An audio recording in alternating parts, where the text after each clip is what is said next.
Welcome to In the Flow, where we explore how marketing leaders leverage operations to eliminate chaos and capture opportunity.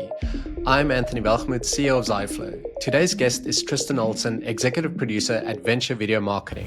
Tristan, welcome to In the Flow. Thanks for having me. Yeah, brilliant. Tristan, just for the audience and for all of us, can you just tell us a little bit about yourself and your experience as an executive producer? Yeah, absolutely. So I head up Venture.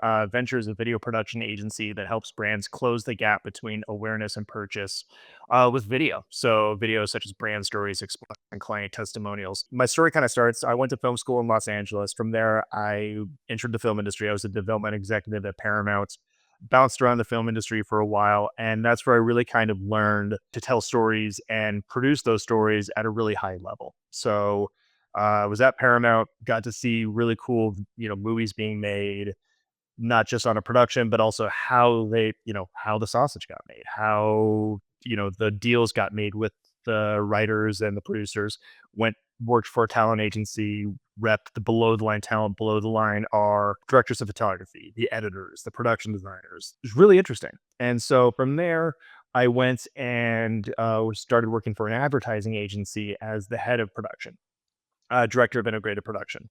And there I led a team of producers producing basically everything from television commercials to banner ads to radio spots to everything that went out the door. And that really kind of gave a great holistic overview of just how to make stuff in a very fast paced environment. After that, my true passion kind of my background has always been video. And so I went and started Venture, the video production company. And so now like I said, we partner with brands to create high end video. And so that is really rewarding and comes with its own challenges. And we day in, day out get to work with some really amazing clients and some really great artists and produce amazing stories that move the needle and hopefully generate ROI for our clients. Yeah, it's great. It's great that you can ultimately, you know, start a business and do it in something that you really like to do. We obviously heard, Tristan, that, you were part of producing a Super Bowl ad and, which is super exciting. Can you pull back the curtain a bit on the project, how it came together? I'm sure it was pretty intensive in terms of the actual production and the review process of that. Yeah, because I've produced national TV ads before, sort of putting the name Super Bowl ad prior to it adds an entirely different just level of stress to it, just because there's such a large audience, and that CBS was the broadcaster for it, and so it just adds a whole other level of approvals and stuff you can't do. So basically, our client got access to the airtime because airtime sells out months and months, if not a year in advance.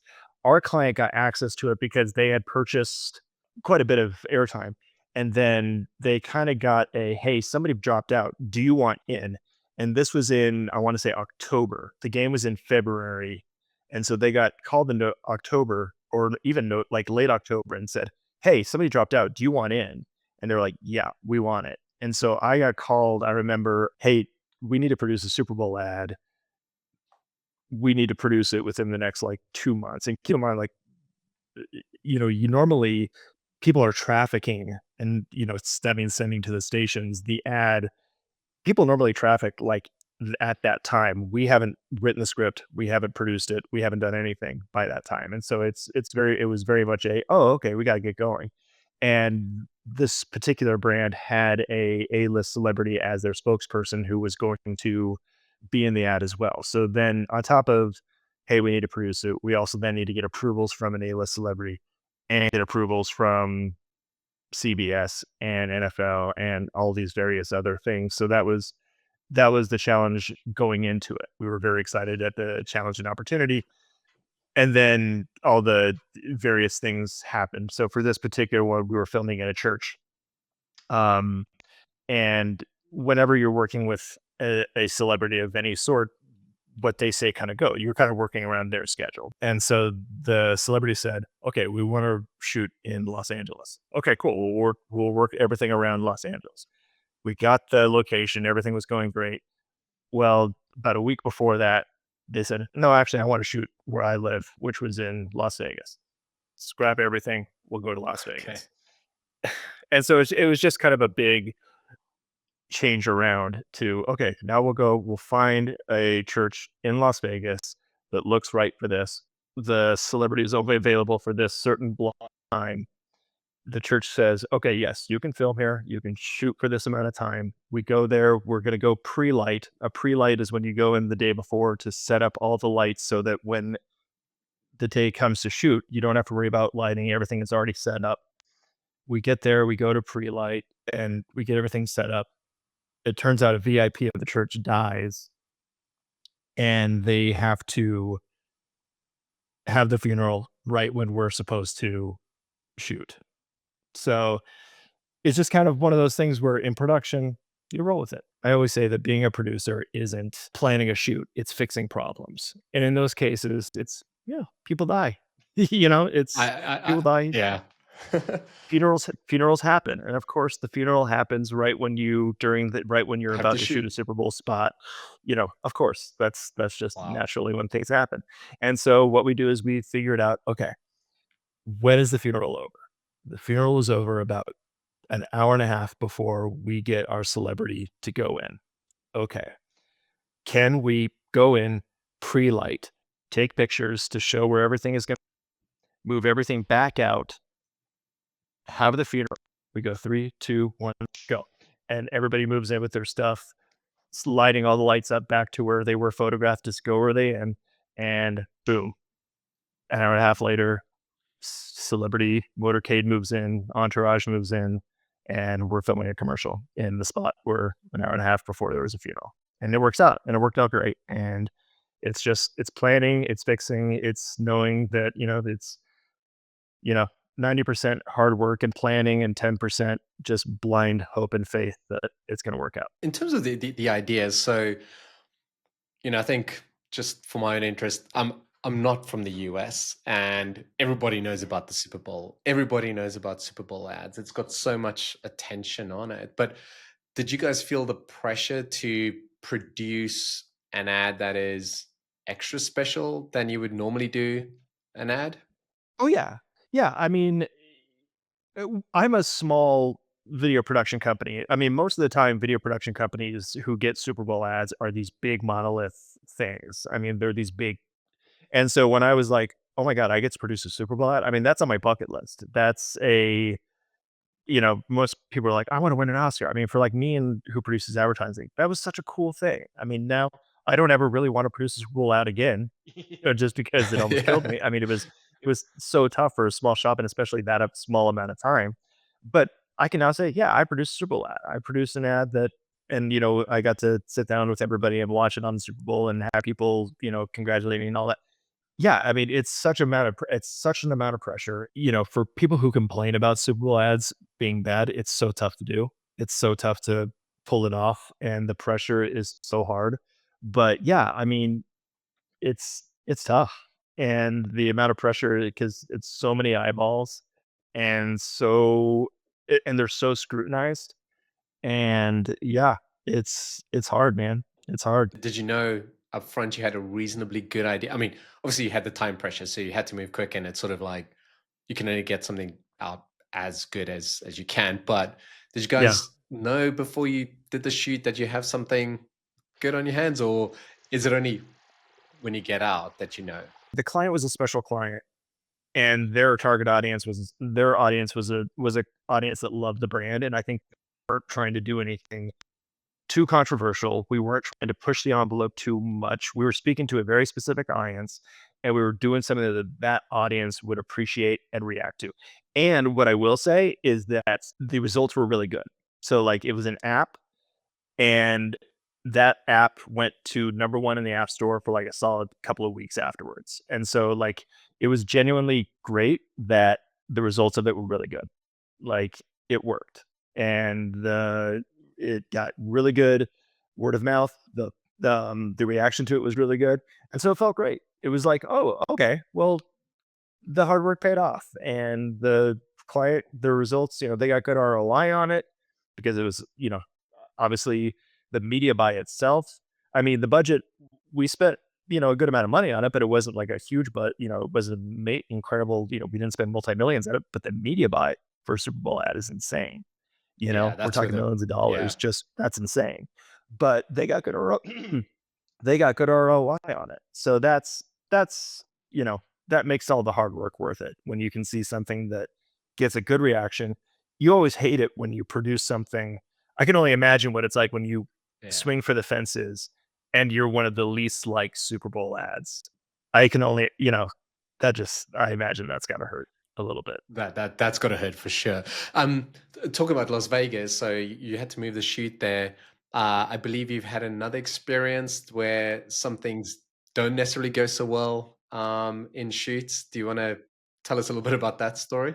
This one was for not in Vegas. This was for a casino, um, who I won't name or anything like that, but it's what I will always say in terms of, speaking about workflow and just process is get on the same page. The biggest piece of advice I will say is it doesn't matter if you're working in Google Docs. It doesn't matter if you're working with Carrier Pigeon. Nothing will beat just a good old fashioned kickoff meeting, you know, or text message, group chat of where everybody's just getting on the same page and dumping all the information out. And so for this particular one, it was a new casino that was about to open up and it was a big deal. And a lot of money was riding on this casino being opened up. And so we were managing the grand opening and brand account for it. We were going in and essentially filming a bunch of, it's casino stuff. It's people, you know, ethnically Gambling. ambiguous, attractive. Yeah. Yeah, it's ethnically ambiguous, attractive people of mid-age to older age throwing craps and high-fiving and clinking glasses, the typical stuff. But we were able to get in there prior to them opening at the casino because it was a cool looking casino inside. They did a good job of designing it. They had a cool bar area, cool restaurants.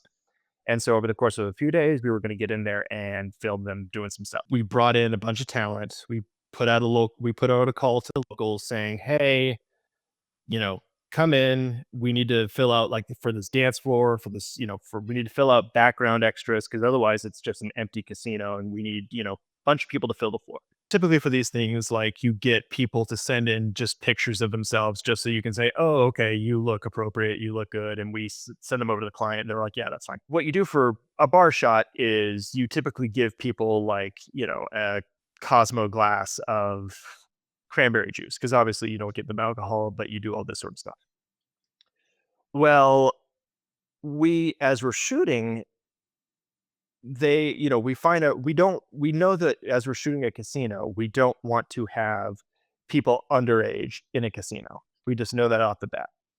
But as it turns out, since we're filming in this kind of small community, we find out that a couple of underage people have snuck onto the set and integrated themselves into these hundreds of extras. That's not good. And so we get some people to go and start checking IDs for all this stuff. But we found this out after we had shot a bunch of stuff, like a bunch of stuff. So Oh we find man. out that we've got like 16-year-old girls and worse even, they're in the bar, Oh, even under like in the bar. 18. Okay. Yeah, like in the bar Wow. shots and they're there holding Cosmo glasses and all this stuff. And it's like, okay, that's not good.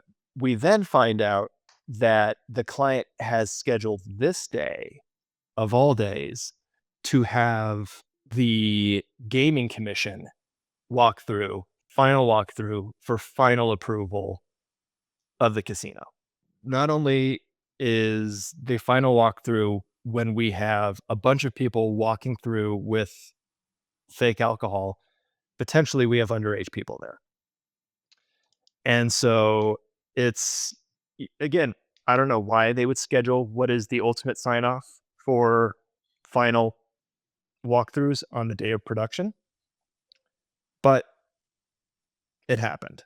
Again, one meeting with the client could have confirmed all of this, but that ultimately is what happens. And so I mean, how did you we guys get through this? Yeah, how did you like? Because now you got all this This So, I mean, so ultimately what had happened, shoot. ultimately it was a quick meeting with the production people to shift all of the people out of out of that area that they ultimately, because they were doing a walkthrough of the casino.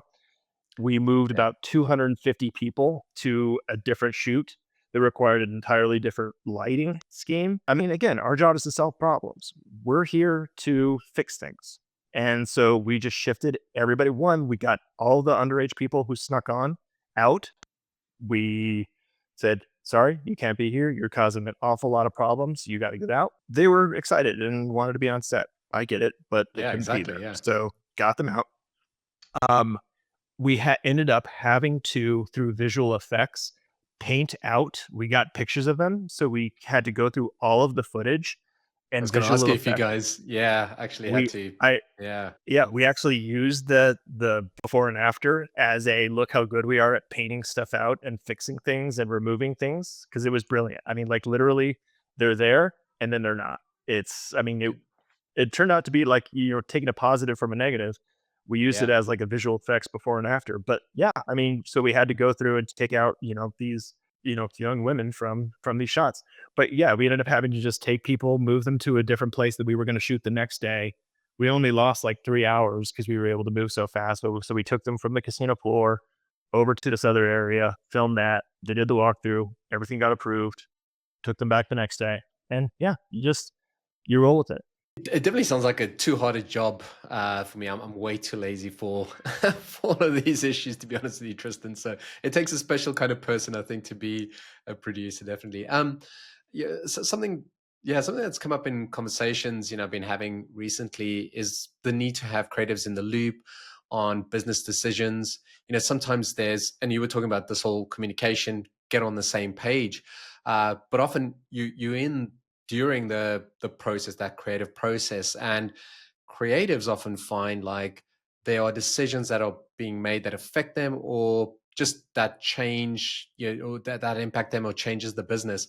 What's your take on that? How do you sort of bridge that communication gap during the process? I mean, especially in my business, more and more we're being asked to solve. We're not just being asked to execute. We're being asked to solve, and we've sort of transitioned from being working like with agencies as just being a hey, we've come up with this, now execute, to now we're working direct with brand. And I think brands are now looking to sort of work with strategic partners on specific things, and brands are sort of saying, "Hey, we're experts in our specific product. You're experts in what you do. How can we partner up to do this one thing really, really well?" I want to quickly ask you on that point before we go to the communication thing, because this is quite interesting on the agency piece. Are you seeing like brands are going to more smaller, teams like yourselves that are expert in areas than just throwing everything to larger agencies? Is that a trend you're seeing? That's yeah, and that's sort of the reason why created Venture is that I saw the traditional AOR agency of record model Yeah.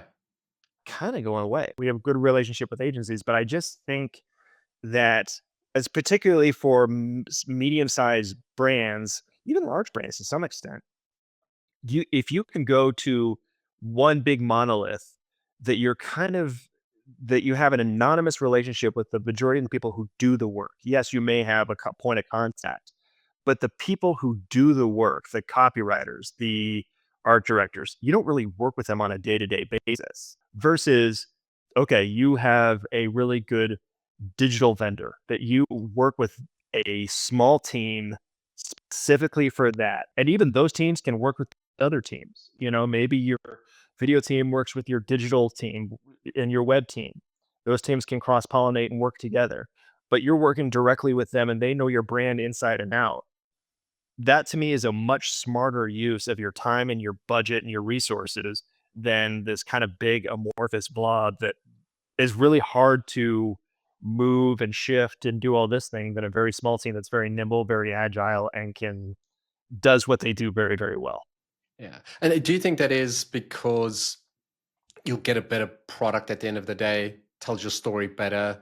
I'm Because we're seeing this trend just, from our client base at Ziflow, a lot of agencies acquiring other ones, but on the brand side, they are starting to use, more specific, more, small agencies or group, just teams. It could be, we see really large brands work with an agency that's two or three or four people, which I've never seen before. It feels like it's just come up all of a sudden.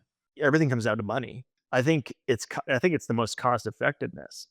I think, coming from the agency side, I would put together bids for video projects and see it be marked up 3 times to send a team to send, 7 people to a shoot to sit there and watch a monitor.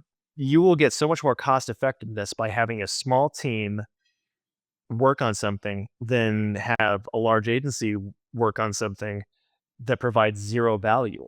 And so if you're having a small team that knows that, I mean, I'll just speak to video just because I know that. By having a small team that knows video and knows the platforms of video and knows the audiences, how audiences react to video, and knows, the current trends and technologies and how AI can work with video and how all that inside and out, you're gonna save money. You're gonna know, I mean, it's the money, the speed, the agility, and we're gonna be the most flexible. I mean, it's if Yeah. you come to us and say, "Hey, I wanna do this, but I've only got this and I wanna do this," we'll be like, "Cool, that's awesome. Let's work on it." Versus Yeah. you go to a big agency, they're gonna say, "That's not worth my time."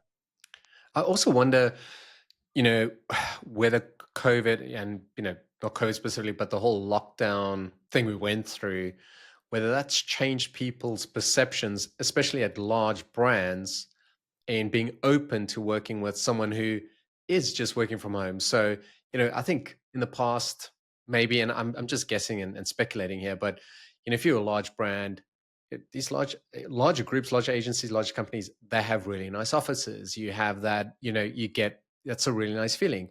Now, when you're working with, smaller teams like us, I mean, we might be working from our house, from our home, and so on. I wonder if that bridged the gap between, hold on, it's not about that, but it's actually the expertise that you get, and that's the important thing here. What are you getting from that? It just feels like we've sort of, crossed the tipping point with that. It just changed people's perceptions enormously. It's funny you say that because, so pre-COVID, I had an office space, and I only had it for about 2 clients, and they were both agencies. And they were agencies that they would just wanna come in and sit in our edit suite and spend, like, an entire week or 2 even editing a 30-second spot. And they were, automotive clients, and they would just wanna come in and literally just we coulda gotten it done in 2 days, but they would just wanna come in, order in lunch, and, they're great, I love them, but that's all they would wanna do. And it was like, "Okay, come on, like, and let's speed this along." But that was it. And Yeah. then, our lease ended on in May of 2020, and then so we, of course, shut down and everything. I didn't renew my lease, and I never went back because once that happened, they You weren't decided all of a working. sudden it was like, no, it's all cloud-based and all remote, We can Yeah. do an edit if our editors edit from home or wherever they want. We send over cuts. They review via, our remote, Frame.io, send over notes. If we need to get together, we'll get together, on wherever, and it's fine. But yeah, I think you're absolutely right. I think it kind of, we don't need a big edit suite. We don't need, color calibrated things to see something that's ultimately going to be pushed out on, a website. We don't need that. Tristan, you've been in production for a while.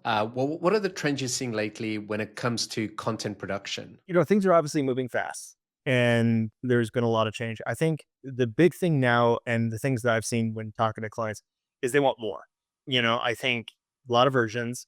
I think that I say, are you seeing versions there's go up? So the number of oh yeah. revisions and changes. Okay, interesting. Yeah, well, and not even necessarily in terms of revisions and changes. I think it's more of we're kind of calling it content ecosystems is sort of the way that we're kind of pitching it. I can see you're impressed by my wording of the my Yeah. branding prowess. Um, Yeah, I might but I no, might the I might steal it in a blog post or yes, please, some please post. do, please do. And the way that we're kind of trying to roll with this is they're trying to, at least brands that we're talking to, it's not just a set and forget. It's, with ad retargeting and trying to keep people within their sales pipeline and everything like this. It's more of a having their content be living and breathing things. So if you create a piece of content that is more of a brand awareness piece, if somebody watches that, you create another piece of content that's matched to, hey, you watched this. Now here's something to move you further down. You watch that, but you didn't click on it. Oh, cool. Now here's another piece of content that moves you further down.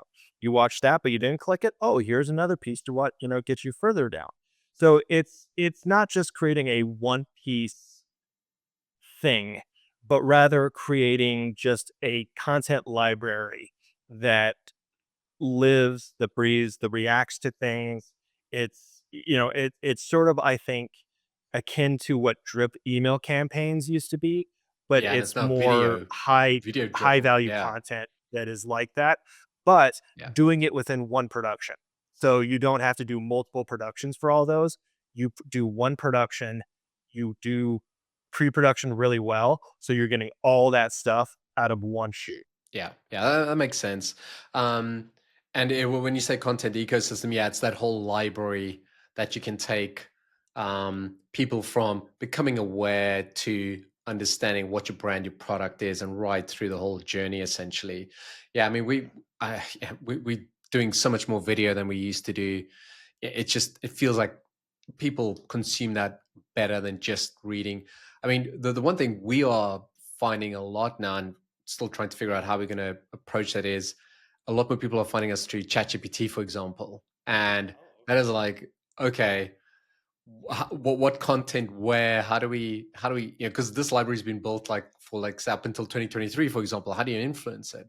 I feel like for new startups, I don't know how they're going to gain awareness. So, luckily we have content there, but now we're trying to do more on YouTube, but with YouTube searches and Reddit and things like that. You seeing anything change there with your clients and where they sort of producing it and putting the content? We always try and push our clients to YouTube and kind of have that be a central hub for video. I mean, obviously, YouTube is the second largest search engine out there. So I love having that be, even if they're like, well, we don't want to put it on YouTube. I mean, and optimize for YouTube. So make sure your tags are right, make sure your descriptions are right, make sure your titles are right, make sure your captioning is done by you, not just YouTube. And so make sure you're doing your captioning and just spend, 20 minutes per video and make sure your metadata is correct because not only does Google feed off of YouTube, but everything else feeds off of YouTube for that data. Um, and have, just for every video, YouTube be your central hub. Also, create shorts of all of your YouTube and just because shorts is, I think, going to overtake TikTok and Instagram in terms of just short form video. I think that YouTube Shorts is just going to be the sort of Okay, great. champion Yeah, of short form video. Um, but yeah, I think YouTube is going to be it. ChatGPT and AI, who knows? I mean, yeah, I think that stuff's changing so fast. I mean, I have no clue. Heard that there is um I've heard that there is things that you can do on your website to optimize for, Chat GPT and stuff. Yeah, yeah. I'm I not mean, I'm by no means the expert in that. And so, yeah. yeah. I'm not sure anyone is. I mean, I know HubSpot's got this AI checking tool for your website. And it'll tell you, not for your website, but for your brand. So it'll tell you your relevance and how much you appear. I no idea how they do that, so I still need to dig into that. But back on YouTube, I mean, we're definitely pushing and investing more there. And you were saying about shorts and etc. But like a silly thing, the thumbnail. Is that something you think people should really worry about? Yeah, 100%. There's lots of data that shows that having a good thumbnail will increase your view time by, up to triple of what it is. And I mean, just look at it yourself. If you have people who have a bad thumbnail, you just skip it. It's the first entrance point to your brand. So I mean, I think that you need to have a specific thumbnail person in all this? No. Do I think it needs to look good and reflect what the video actually is? 100%. And so I think that, if you have a graphic designer and or do if you have a graphic designer on your team, and should they spend some time crafting a unique, branded, well-designed thumbnail? 100%. Yeah, I do. I mean, I don't think you need to get Mr. Beast with it. I did listen to one of his interviews, and the amount of time they spend on the thumbnail, and obviously they spend a ton of time on the YouTube on the video or the Yeah. idea, but the amount of time he spends on the thumbnail is enormous. I think that's also a little bit of his brand, a little Yeah. bit of his mystique in a way. Yeah, But no, but I yeah. mean, yeah, I do think it matters because I think that ultimately is the first thing that people see. So I think it should clearly state what the video is, and reflect your brand, you know? I don't think you necessarily need to make a crazy face and, you guys have good brand recall and a good brand equity and everything. So I think it should show your brand. I think it should show what it's clearly about. I think the eye should quickly be drawn to it. That's great. And I know this is a little bit, still on the YouTube topic, but for brands, I mean, it's very different to, we talked about Mr. Beast, and it's more of entertainment sort of video. And but for brands, anything specifically that works well or doesn't work well with video on YouTube? I'm very bullish on YouTube, and I think that you can't really treat YouTube as this monolith. I actually am very surprised that YouTube is not used more by brands. I think that like YouTube is being compared, I mean, rightfully so, to Netflix. And so you essentially have this distribution channel that is reached by millions upon million, hundreds of millions of people every single day. The question is, do people reach you? And so like I'm shocked that like Walmart doesn't have a show like Yeah, on like an YouTube. entertainment show almost. Like, yeah, 100 yeah, yeah. 100%. Like I'm shocked that Lululemon isn't doing a Mm, yoga show on YouTube. I'm shocked that all these big brands that have very dedicated fans aren't doing a show on YouTube. I'm very yeah. surprised by that. Like Hot Ones, like I'm shocked that like that hasn't proven to these brands that you could do something because look, they have distribution. They could easily get their own crew. It's They could simple build show. their own It's simple sets. idea. Oh my god! Yeah, I mean, they could yeah, easily just create their own huge show. I mean, yeah. it to me, it's like ridiculous. But anyway, so like, but for smaller brands like that, I love. So one of my favorite like YouTube channels in terms of like I think brands doing it right is Ahrefs, the SEO, um, Ahrefs. They do such good how-to videos for their product because their product is incredibly complex. It's incredibly deep, but they go into such great how-to details of their entire software, and it's incredibly well produced. They have a very charismatic, likable host or like spokesperson guy who does it, and I think anybody could do it like that. But and it's very easy to follow. It could be great, and I think that is a channel that does it incredibly, incredibly well. And I mean, they do competitive research. They do SEO research on YouTube to find out like what are the biggest SEO challenges, what are people searching for, and then they go and say, "Hey, here's how you could, search for what competitors are doing using Ahrefs and do it like that." It's so well done and it's so easily organized. Whenever I have an SEO question or problem, I go to it there, and it's easy to find. It's awesome.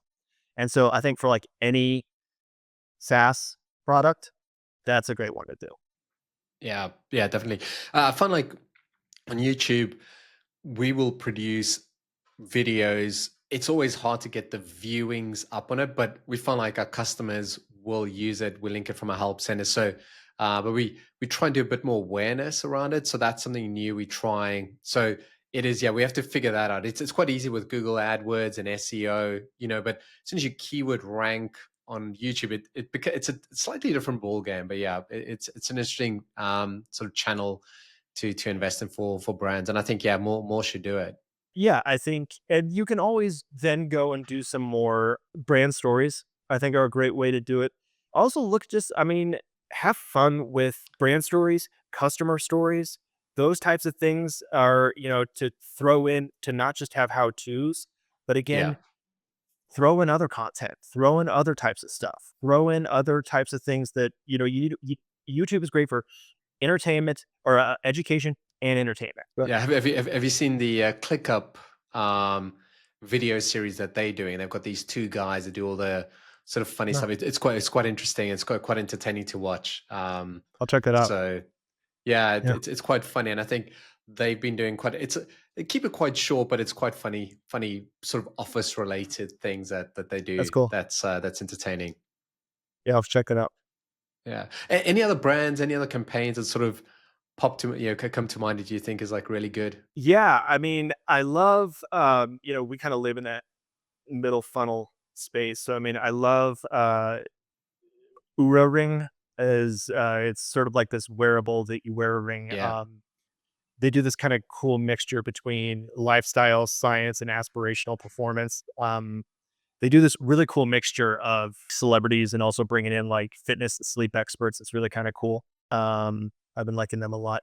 I also really like what Grammarly is doing. They really do these kind of cool, see how it works, that pushes people from the free program to the premium program. That's really Is worked this really is well. this in the app, or do they do it sort of outside the app? It's in the app, but you can also Interesting. do it it's also on the website. Yeah. So it's sort of like one of those where, because I was on the free, and then they were like, "Oh, you know, here's what you can really do," and it showed some really kind of cool video work that really sold me on moving to the premium. So I've kind of used that as a case study of like, here's if you're having problems moving people from free to premium, here's what Grammarly's done, and it's really worked kind of well. Brilliant. So I'll definitely check that out. Yeah.